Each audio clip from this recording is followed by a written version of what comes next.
Thank you very much indeed for your attention there. A fitting memorial to those young boys.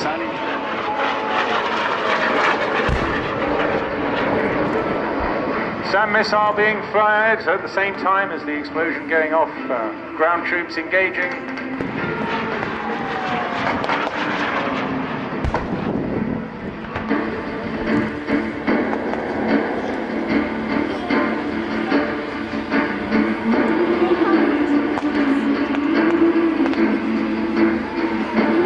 So the L-29's momentarily breaking, but here they come again in from the left-hand side. Will it be bomber strafe? Stand by.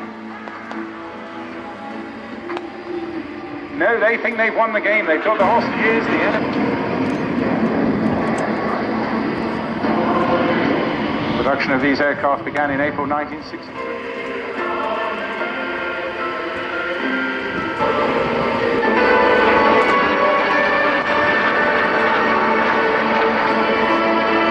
Well, it's looking very much as if the Red Star rebels there, the disaffected pilots from the ex-Soviet Union, are just rolling around in victory thinking they've already won the day, but I think that is unlikely. We've got massive resources at our disposal here in the hands of the Royal Marine Commandos and indeed...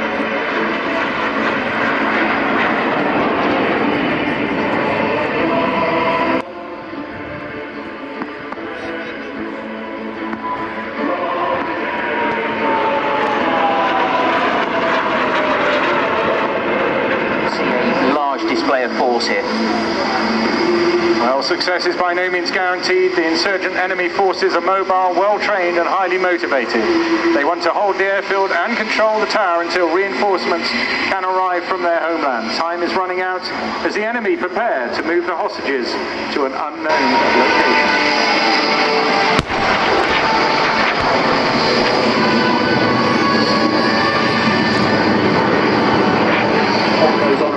I think this display of force could be quite superb. Yeah, well, this is also a very rare occasion to see these little L-29 jets here from the Red Star Rebels actually landing at a UK base at Frendorf.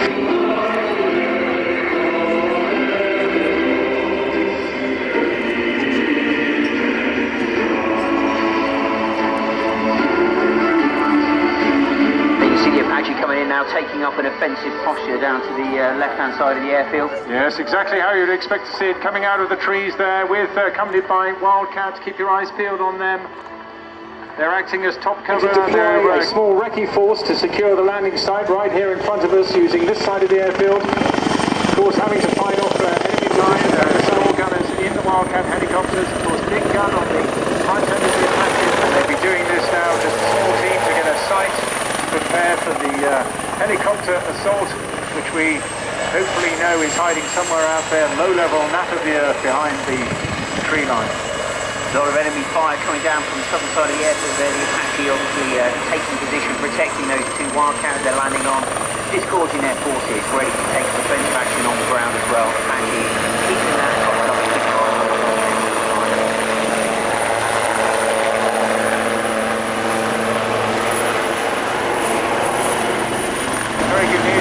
Yes, coming up over the left-hand side there, look over the trees, here come the Sea Kings. What we're expecting to see here, the Sea King probably won't come much below 100 feet, and is going to drop a very long abseiling rope, about 60 metres worth. Yes, there it goes, out of the side of the cabin. This is an excellent way of getting troops into confined areas, is to abseil them down, demonstrated here by the Sea King of 848 Naval Air Squadron. Have used these techniques over the course of history in the jungles of Southeast Asia to insert troops through the thick rainforest canopy during the Malayan conflict of 1952 to 1956. These techniques earned the force the nickname the Junglers. They're coming low and fast, ready to drop their ordnance. So keep your eyes peeled now straight ahead so you can see the Sea King helicopters from Commando Helicopter Force. They've been launched from over the horizon off the deck of HMS Illustrious and carrying the venerable Royal Marine Commandos. Now swinging themselves out left and right of the area of action. Of course, taking fire at all times, as you can hear, and manoeuvring out of the range of small arms fire. All of those pilots trained to handle these aircraft, these massive giants, very high level of skill expected from these junglies to fly them under fire. Now look over to the right hand side, just between the tower and the tree line. Yes, we've got an Apache coming back in now. They're going to be supporting our ground operations here using the awesome 30mm cannon. The rescue troops can now land and safely assault the building and prepare for the extraction. Far left hand side, under the protection of the Apache. With those fast jets buzzing through and the Apache very visible, hostile target there over the horizon on just above there, and now air superiority is gained. So I don't think there's any question in the enemy's mind that they are about to get good news delivered to them by the commandos of Majesty's Royal Marines.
The enemy with the attack helicopter providing more covering fire. Of course, those Royal Marines can find themselves delivered so quickly onto the battlefield, more than that rope, other than left and right dynamite. And from the left hand side now, you see the second wave of the assault force arrives with Wildcat in support.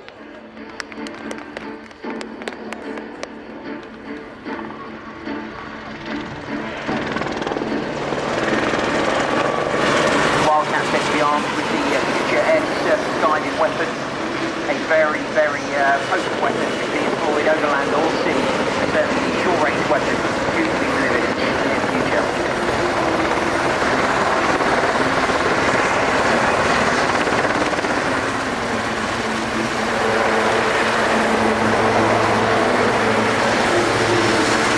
Wildcat taking up position there. Keep an eye out somewhere out there in the depths is also going to be an Apache. That'll be using all its sensors to track across the battlefield. They'll be relaying information that they pick up across to all the other aircraft monitors.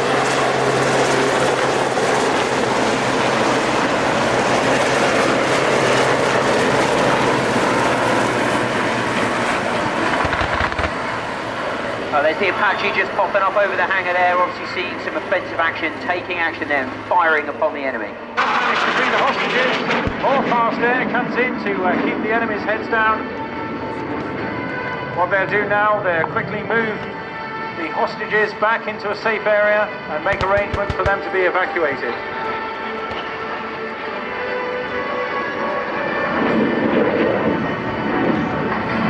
So both the bombs there and effectively neutralising the enemy and the...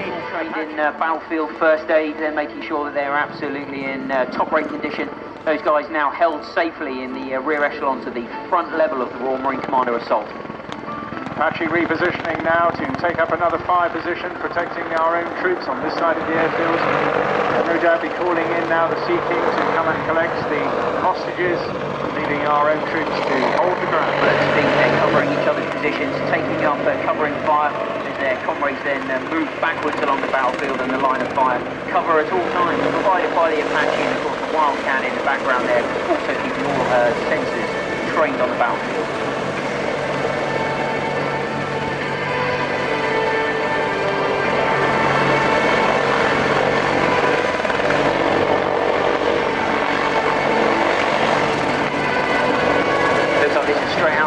Building up here.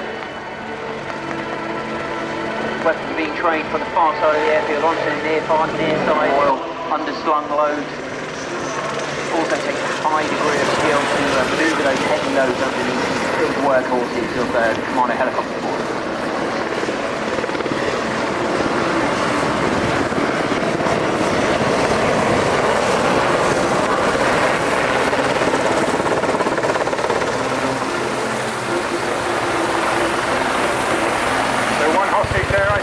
bundled into the Sea King. The other one also, I think, heading to the Sea King down on the left-hand side. Looks like the Wildcats providing some cover fire over the far side there. Some heavy artillery on the left-hand side.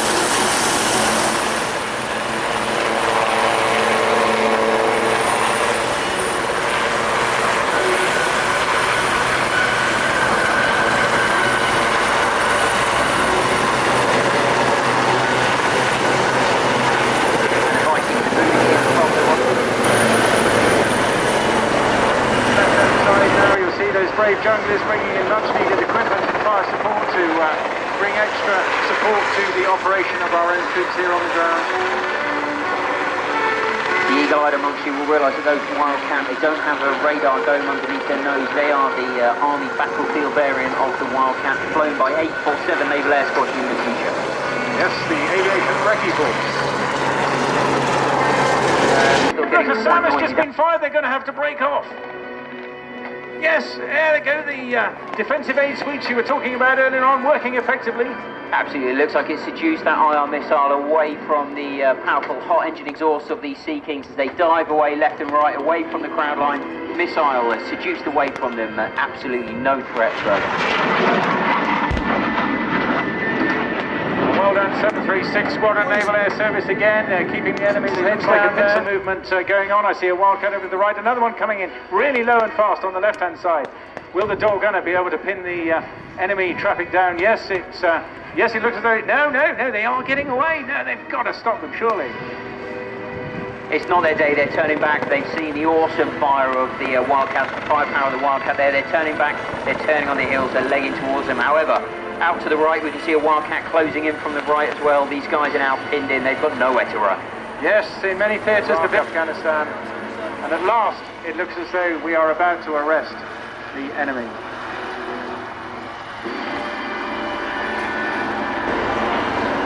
Coming in over around the battlefield, just showing the versatility of this great machine.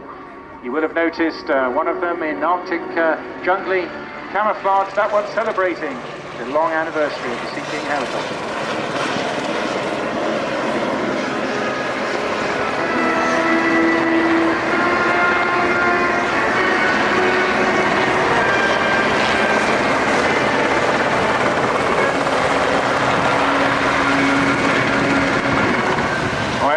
I've just heard now the command on the manoeuvring this equipment to another part of the battlefield.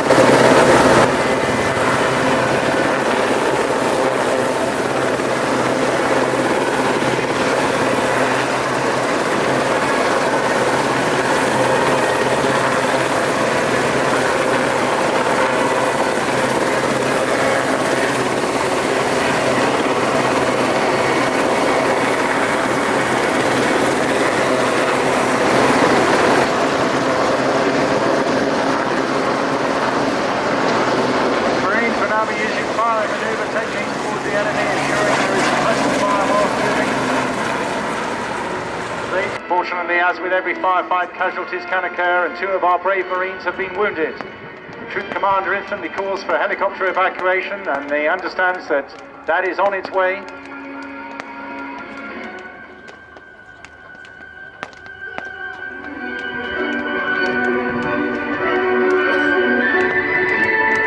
In such circumstances, of course, with casualties, first aid is administered to both friendly and enemy forces.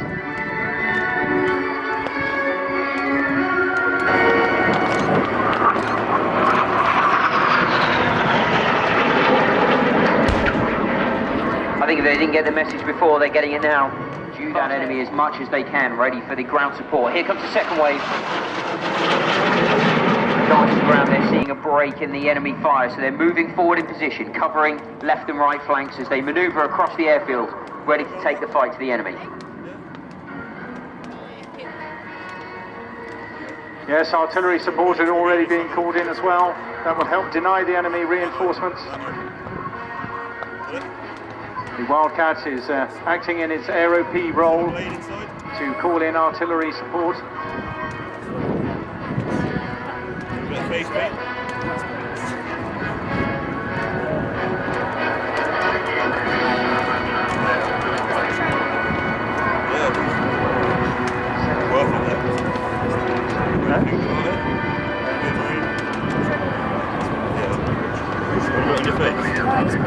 Okay, looks like they've picked up their casualty, they're bringing him back.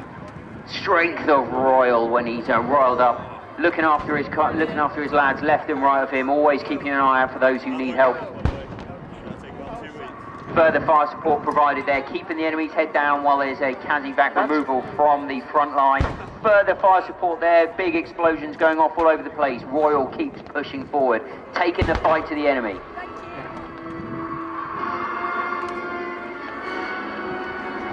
Fast air coming in again.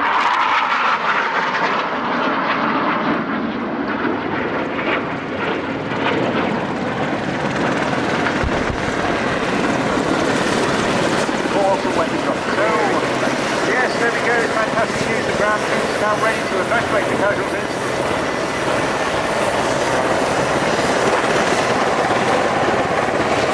They've marked the landing site for the helicopters which are coming in now.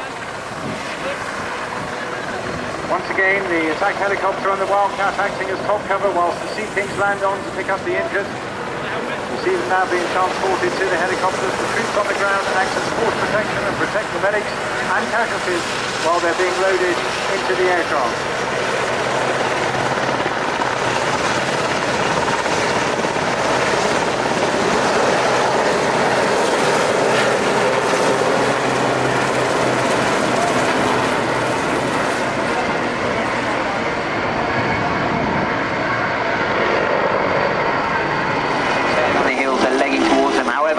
Out to the right, we can see a Wildcat closing in from the right as well. These guys.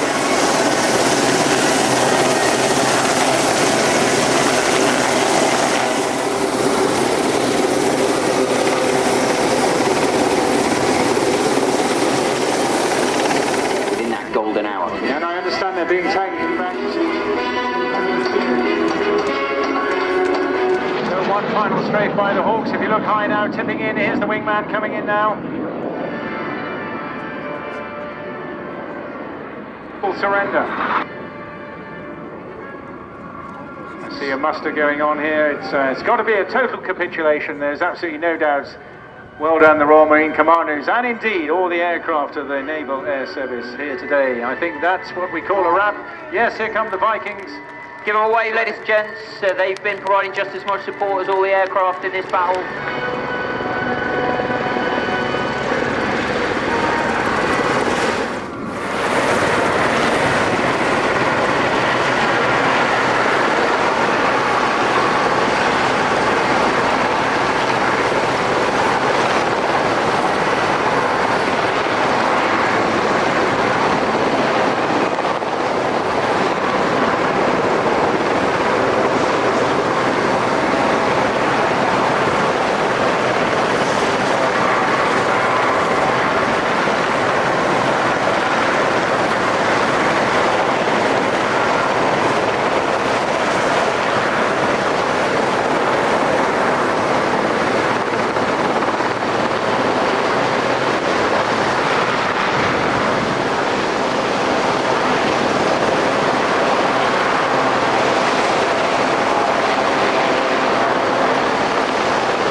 fantastic fight. What a great victory and tremendous total cooperation, total teamwork seen in his story there. From the front, Jungly One, commanded today by Commander Rick Sutton, MBE. He's got total hours of 4,500. First pilot on type of 3,800 hours. Following behind him in Jungly 2 is Lieutenant Channel. 2,800 hours to hit credits. Behind him in Jungly 3 is Lieutenant Commander Day. He's the CO of the Counter-Terrorism Group. Jungly 4 commanded today by Lieutenant Commander Hammond. Behind him in Jungly 5, Lieutenant Commander Bond. Jungly 6, right behind him, Lieutenant Commander Adams, and behind him in Jungly 7, Lieutenant Commander Smith.